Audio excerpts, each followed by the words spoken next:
Ce projet qui était au départ un projet purement écrit est devenu quelque chose avec des images, de la musique, la musique électro d'aujourd'hui, n'est-ce pas?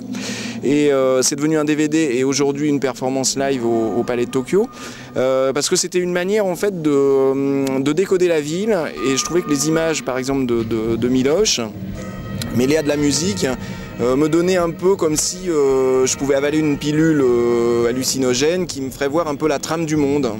Moi, je suis prêteur de voix. Je prête ma voix aux poètes,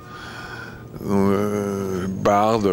Moi, j'adore Vincent, son travail et sa poésie. Donc, ouais, je viens prêter ma glotte pour que nos glottes s'additionnent.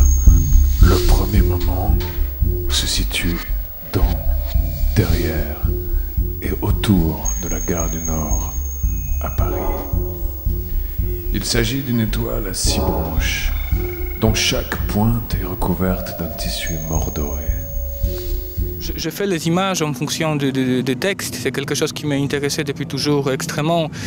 Comment on peut visualiser avec les outils contemporains, aussi outils graphiques, etc., toutes les possibilités de maintenant, comment on peut exprimer l'ambiance poétique et les textes tout simplement autrement que par les voix.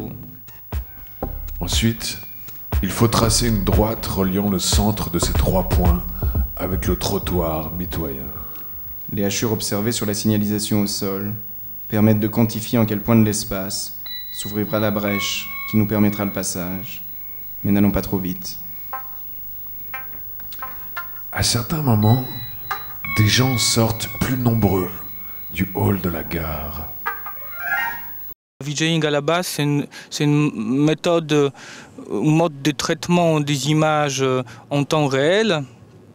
Mais bon, si on fait une réalisation comme ça, avec les textes, avec une écriture spéciale, avec une réalisation sonore, etc., avec la musique, c'est beaucoup plus que ça. Un jour, nous transformerons le monde dans une éprouvette de verre pâle qui contiendra en germe les restes du soleil et des lambeaux du mal. Ce que nous propose aujourd'hui la ville, c'est tout de même un espèce d'éclatement du regard qui est constant.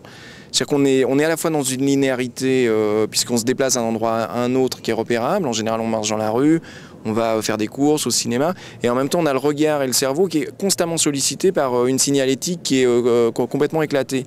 Et je trouve que c'est ça qui est très intéressant dans le VJing.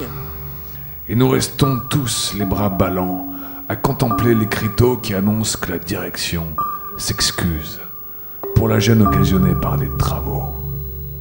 Nous, on a eu le texte de Vincent, et l'idée, ça a été plutôt d'essayer de choper des champs sémantiques et de voir avec le son ce qu'on peut faire derrière pour pousser ces champs sémantiques. C'est une littérature qui n'est pas courante, c'est plus une littérature des derviches tourneurs pour moi. C'est-à-dire que ça tourne, les mots tournent, les ambiances tournent, et on revient un petit peu, on arrive à reprendre pied, mais on se repère, etc. On tourne. Et donc moi je suis derrière et je participe à la transe, quoi. Et ainsi, les objets ronds, jusqu'à présent inertes, se mettent à rouler doucement, imperceptiblement, et se rapprochent du centre